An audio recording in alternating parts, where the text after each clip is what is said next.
What's up, guys? Welcome back to another episode here of the BlockHash Podcast, your number one resource for everything that is happening across the emerging tech space. So be sure to like, comment, and subscribe wherever you listen to or watch the show. Today, I'm joined by another exciting guest, Doug Colkitt. He is a founding contributor to Fogo, the fastest Layer-1 blockchain out there right now in the market. We're going to learn about Fogo. We're going to learn about their recent testnet, upcoming mainnet, talk about their ecosystem a little bit, and a number of other exciting things in regards to Fogo. So, Doug, welcome to the show. Pleasure to have you here. How you doing? Great. Thanks for having me. Really excited to be here and jump into all those things. Yeah, same here. Excited to have you on and to have a conversation and learn more about Fogo. To get things underway, would love to learn a bit about you, if you don't mind sharing a bit on your background and, what kind of made you excited about wanting to be in this space, in this industry, and what your story's kind of been like leading up to Fogo. Yeah, that's it. It's been a long journey. So I spent most of my career as a quant in TradFi, HFT mostly. So I started at Citadel way back in the late 2000s when they're kind of spinning up their HFT operations. This was like kind of when the general concept of HFT was high frequency trading was getting off the ground. So was there for a while. Did some stuff with equities there in various markets. Left, was on a number of smaller teams in different markets, some in the U.S., some overseas. Randomly was kind of one of the largest liquidity providers in the Turkish equities market for a while. And what you frequently find in trading is you want to kind of go for markets that are just large enough where there's good opportunity and you can size up, but maybe if you're on a smaller team, you don't want to you want to kind of compete in corners of the markets that other people overlook. So did that for a while, and then in 2020, right when like DeFi Summer was getting kicked off, was never really super into crypto. Was kind of like aware of it from a hobby standpoint, but kind of read some stuff about MEV. Just kind of reading. I thought it was really interesting. I thought it was really cool. I didn't know whether it would be a good opportunity or not, but kind of started doing MEV strategies, or at least building them out, proof of concept. Just kind of wanted to learn more about Ethereum and crypto in general. And then those actually ended up being more profitable than anything else I was doing. So quickly shifted over to that full time. And 2020 and early 2021 was just kind of a really, it was the Wild West. So skipped over the centralized exchange aspect of it. Never really traded much at the centralized exchanges like Binance or Bybit, but heavily traded on chain from early on, and that was just a really fun experience. It was just very different than traditional markets. Just like everything was kind of like going into an alien landscape, especially back then. I think there's been kind of some convergence between DeFi and centralized markets now, but that was really fun. I learned a lot, did that for a while. And then, after a little bit, kind of felt like, okay, well, I think there's a number of ways the trading experience could be improved here. I'd rather kind of, build rather than just trade, especially get kind of opinions about how things should be done.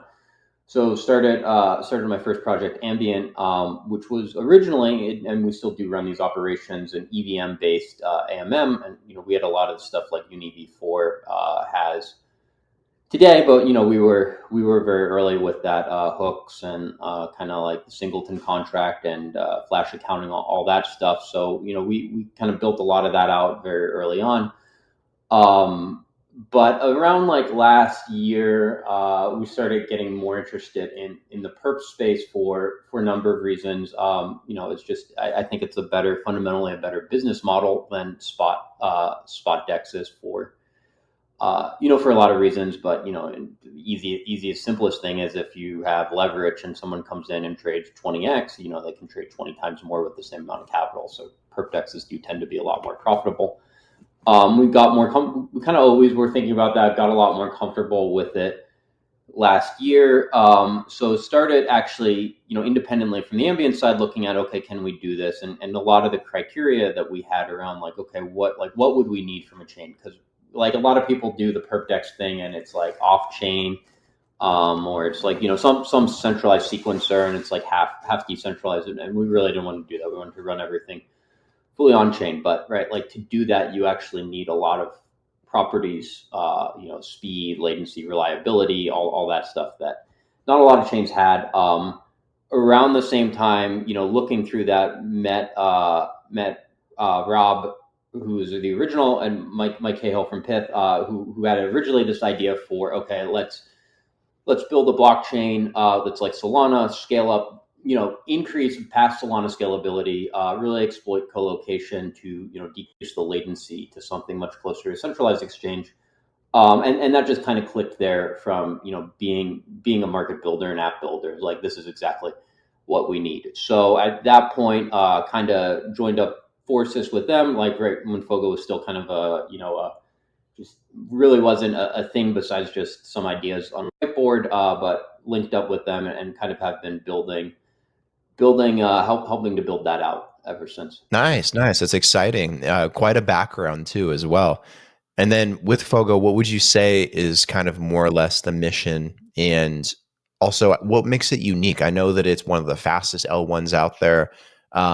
Fundamentally, like what kind of goes into making that happen under the hood as well? So what makes it unique? Yeah, so I think what makes it unique is that Fogo is really, I think what is the mission is Fogo is a trading based chain, right? And like there are chains that are optimized for other things, and Fogo is still a general purpose chain. You can still run gaming on it or whatever, but really like our core mission is trading, and you look at the team, that's the DNA of the team, right? Like, we're all trading background from Citadel.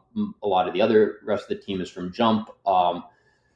Different parts, even in TradFi markets, Forex desks, and kind of a number of other places. So the team is really focused on, okay, we kind of know what trading looks like. We know we know what like you need to like have actually really like active trading venue where like quote unquote price discovery happens there, and deep liquidity. So we know like all these properties, and we are building the blockchain kind of from the ground up, from first principles, like how can you achieve like those properties. So the two biggest, I think the two biggest things where blockchains fall down now is, number one, around latency. And just if you have a global network, you just are limited by the speed of light. Doesn't matter like how fast your software stack is. You can't produce blocks faster than you get messages between your nodes. And so if they're around the world, like, you just have this fundamental limit. And unfortunately, that limit is a lot slower than if you were very, very fast, maybe it'd be 200, 300 milliseconds. That's just fundamentally a lot slower than the speed at which trading happens in modern markets. Probably maybe 1,000 times too slow. So with Fogo, right, the core goal there, the core idea is that we have validators, and they're co-located. So the network's still permissionless. Anyone can participate, but you do have to, join the data centers where the other validators are. Now, there's some flexibility there though, because we have this concept of like multi-local consensus where consensus can shift. So as validators want to change where consensus is located, that's very easy. That can move over, in a matter of a block or two. That can move over. So you're not tied to any one specific location. If for whatever reason data center goes down, even other decentralized aspects, if the authorities decide, oh, crypto is illegal in Japan or wherever. Or if there's World War III, right, you can even fall back to other places very easily. You can even fall back to, okay, we have consensus, but it's not co-located right now; it's globalized. So we kind of, this goes back to the philosophy. There is like, here's the minimum thing. Like, here's the requirement we need to trade. We need we need blocks that are currently 40 milliseconds. I think we'll even be able to push them down lower, but we need speeds and latencies like around this time. And there's also the other nice thing about co-location is, traders can go to these places and it's kind of predictable where they are, and that makes it a lot easier for them to set up their infrastructure and not worry about, okay, who's got like the edge, who's closer. You're just all in the same place. So we know, like, okay, this is a requirement, and then we think, what's the minimum amount of decentralization, or what's the most amount of decentralization we can get while keeping the minimum requirements we need to make trading work, and multi-local consensus is one example of that. The other thing, right, that like I think a lot of blockchains have had trouble getting a full trading experience is around congestion. You see this with like Solana a lot, and the problem is that as a chain becomes very active, spam becomes a problem. You might have an NFT mint, an airdrop claim, something that happens, and that disrupts the ability of other applications to use the chain. And with trading, right, that's just not an option. If it's something else, like if it's Bitcoin, I can't move my coins for an hour. I can't move my stable coins for an hour. That's not great, but it's not disastrous. If you have like a highly leveraged trading system, like you find in perps dexis 100x leverage on BTC, or leverage on these kind of meme coins, right? You need to constantly be liquidating people, posting collateral, like being not having access to the chain is just not an option. So the aspect there that we chose was we've worked very closely with the apps on the chain to make sure that like they always have continuous access to the block space. And as congestion ramps up, we're thinking very heavily about how to make sure that apps, especially market critical apps, always are able to land transactions in a timely way. And kind of the analogy I use there is like when you lease an apartment, right? Like you sign a 12-month lease. You agree to pay so much a month, and like the landlord can't kick you out. It would be kind of crazy if just because there was like a football game in town or something, the landlord could just say, okay, the price per night is $2,000 for your own apartment, and could kick you out, right? Like you just can't plan in that type of world. So those are the two like main aspects: latency, and kind of reliability around congestion, especially for critical apps. And then the third just being that we've taken this idea of using the Firedancer client, and kind of pushing the whole network onto that for scalability. And just for quick background, for people who maybe or aren't familiar or partially familiar, right? Like in Solana right now, you have two kind of clients. You have the Agave, like kind of the canonical client that's been there for a long time, and then now you have this Firedancer client that's engineered from the ground up, developed by Jump, who has a lot of background in HFT and kind of knows how to make things run very fast with all the engineering tricks. And Firedancer, the problem is if you take Solana and half the network is Firedancer and half the network is Agave, you can only run as fast as the slowest client. So client diversity does have a lot of benefits for different ways, but if you're really trying to push the performance of a network, just picking one client and actually pushing the whole network onto that is kind of how you achieve higher performance, both in latency and throughput. So I think that's kind of another like opinionated thing that we did that makes us unique. Nice. Yeah, I'm glad you guys focus on latency, throughput, congestion. Those kinds of things can really plague a chain once it gets to scale and has a very large ecosystem. So I think that's something that's very, very important alongside speed and whatnot. You guys just launched your testnet recently, though, right? How has that been going? Yeah, Testnet we launched a little over 2 months ago, around the beginning of August. It's been a really interesting learning experience. I think actually managing all the users coming in, and kind of seeing how people are using the applications and how they interact, has been a lot of lessons there. So far it's been great. The network's been very stable the whole time. So that was one big thing. Was always you can test things in development in the lab, but until you actually get people using it, you don't know how users are going to try to break things.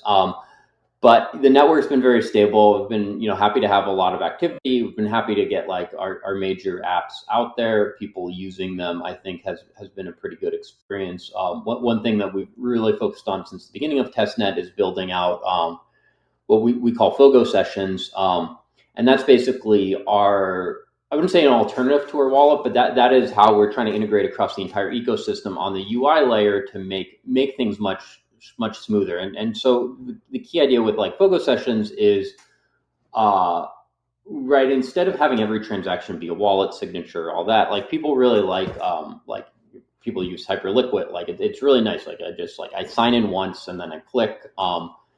And then there's zero gas. You don't pay gas. You don't have these like confirmations. It's like instant. Cool thing about Fogo sessions is I think this is the first time anyone's really done something like this on a whole ecosystem level. So not just like every application is using the same, or every major application is using the same standard. There's been like a protocol level change, but same concept. When you sign in, the transactions are zero gas. Use their instant. Create a session wallet, and you can use those between different applications. The standards all the same. So that's been a really cool thing, and I think actually kind of learned a lot how much like enabling that UX across the ecosystem has been super important and has been great feedback. Nice. Have you seen any interesting developments across the testnet as of lately? Any interesting themes or verticals or things that people are developing on Fogo? Yeah, we've had so I think kind of right, like it's been very trading focused, and we've the apps that have really taken off have been trading focused.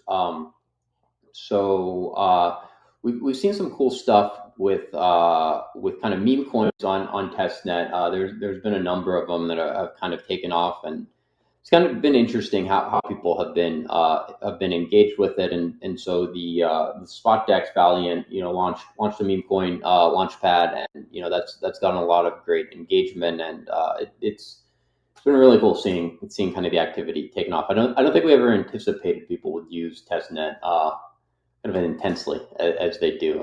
So that's been interesting. From ambient, we've been running like our perpdex deployment. That's been great. Kind of have really seen a lot of activity there. That's kind of been cool to see like actual perpdex activity happen on chain and see how that like to actually do everything directly on chain. That's been interesting as well. And then we have Pyron, which has been a great, like really interesting from the borrow lend perspective. We have Brazo. We have a number of projects. I'd say like they've been pretty focused on the trading side, or at least DeFi verticals to kind of enable trading. So you can do a lot of interesting stuff when you do run the kind of these trading systems on chain. Is that things are composable. So like a lot of, if you have like this half C DeFi type thing, and you have like an exchange where all the matching happens off chain. That's pretty difficult actually to integrate with other protocols that are running on general purpose chains. Hyperliquid has kind of done this with the Hyper EVM and Hypercore, but like those are still kind of separate systems, and getting them to talk to each other isn't trivial. So one cool thing we can do here is because we do have like the general purpose chain and everything's scalable, and you can kind of integrate things, is you can integrate stuff directly. So for example, like, with the perpdex, it makes it a lot easier to integrate, borrow lend directly in there. So you can start supporting other types of, collateral, and you do that through the borrow lend protocol. But from the user's perspective, it all looks pretty seamless. So that's been there. I think there's been a lot of cool cross pollination there, from stuff that you don't necessarily see in like CDFI. Sounds like you're getting a lot of broad, interested in certain different things on Fogo. So it's good to see a little bit of that diversity in the ecosystem early on too, before even mainnet. George, I was going to ask as well, do you guys have a timeline for when you expect mainnet, or is it too early at this point, or what are you guys kind of eyeballing?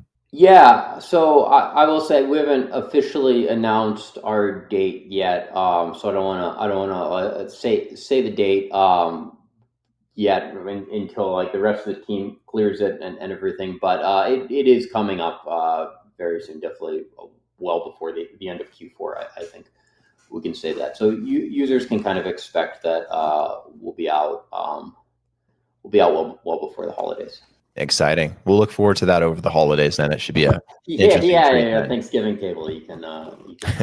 I also saw that you guys had something called Flames and a Flames leaderboard. I was just curious if you guys were incentivizing users to kind of participate in the ecosystem, or how that kind of worked for you guys, and if that's something that you guys want to continue doing going forward. Yeah, so we did a Flame season one. Flames are Fogo version of points. We did a Flame season one before testnet, and that was just based on kind of we're trying to gauge community activity. So some around socials, some around Discord activity. have a great community in Discord. Some other activity, and then in general, like we haven't announced Flames season 2. There will be a Flames season 2 that's not announced yet. So far, Testnet has been no announced incentives or anything like that.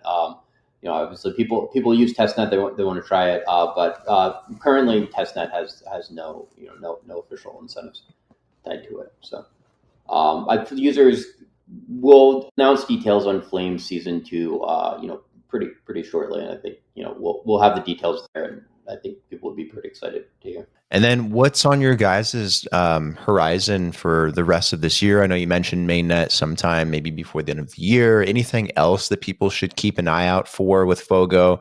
Are you guys going to be at any events, conferences, places where people can interact with you guys in person, or what should people know? Yeah, well, we just did a big event. We kind of did our big conference circuit just now. So we did a big event in Korea for Korea Blockchain Week. We have a pretty strong community there. That was great. Token 2049. I'm not there, but we do have a number of the team there right now. For the rest of the year, I don't know anything before the rest of the year. I'll have to see. I know there's a number of conferences coming up, but not sure what we're really focused on. We tend to prefer more kind of quality over quantity, especially where we can really interact with the community. For the rest of the year in general, in addition to Mainnet, I think the big thing that everyone on the team is focused on is how can we make the app ecosystem successful. So we have the apps in testnet right now. We have a number of apps that are getting deployed or getting up to speed. So I don't know if they'll be there day one of Mainnet or shortly after. But I think the ecosystem is really coming together, and kind of right now we're at the phase where we kind of live, breathe, and eat ecosystem. All the perp deck stuff has been pretty interesting coming along, and I think like Fogo will be pretty strong in that vertical. And again, I think like one of the only kind of chains where it's kind of performant enough where you can run probably the highest load application in crypto directly on chain without needing a specialized app chain or anything like that. So that's pretty exciting. And yeah, in general, just like general community focus, getting users on board and apps on board, make things successful. Want to get your take on the industry at large? Just kind of a high level question. Like, what do you think about the space right now? It's probably the best time we've ever had for development in terms of markets, in terms of regulation. Like everything's kind of like coming together at all at once. Finally, it's kind of nice to see. We had a very exciting summer as well, and very likely we'll have a very exciting fall before we maybe wrap up this cycle. But everything's been in a crescendo of awesomeness lately. Just kind of curious, like where you think we're going in terms of this direction, and maybe how we kind of evolve, from here, and Fogo's place in that future. I broadly agree with you, right? Like things are looking pretty optimistic right now. Definitely from like a regulatory perspective, this has been great. Like as a builder in the space for a number of years, it's having kind of the sword of Damocles of like you don't know what the rules are, especially like DeFi. You don't know what the rules are. Like lawyers tell you, I don't know, like take a stab at it.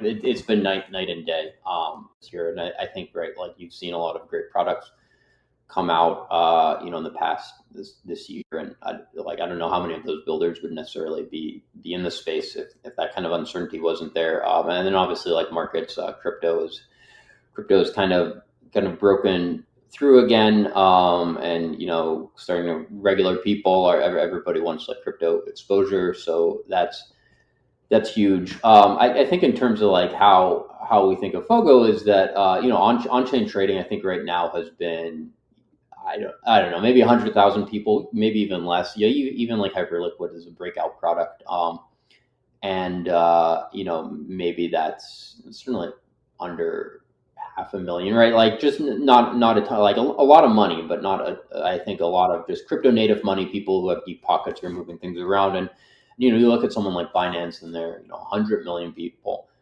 in the hundreds of millions users. You look at Robinhood, right? Like I don't know exactly what their numbers look like, but I'm sure easily tens of millions. And so I think like what we think of Fogo is now that you have all this kind of clarity and the technology there, getting ordinary people transacting on chain is kind of the goal, right? Like how do you get the next 100 million people?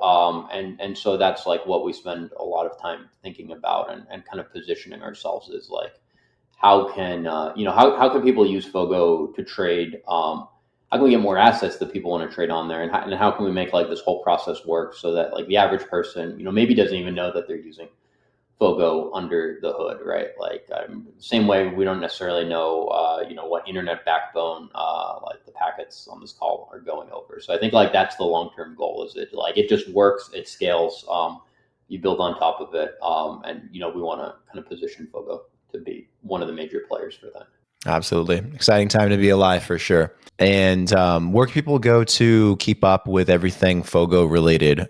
Is the website the best place to go? Do you have socials, community? Do you have a blog? Or where can people go, or where'd you direct them? Yeah, I would say our Twitter handle, let me make sure I get it exactly right. So I don't want to at Fogo Chain, all one word. Our Twitter handle is probably the best place we're most active.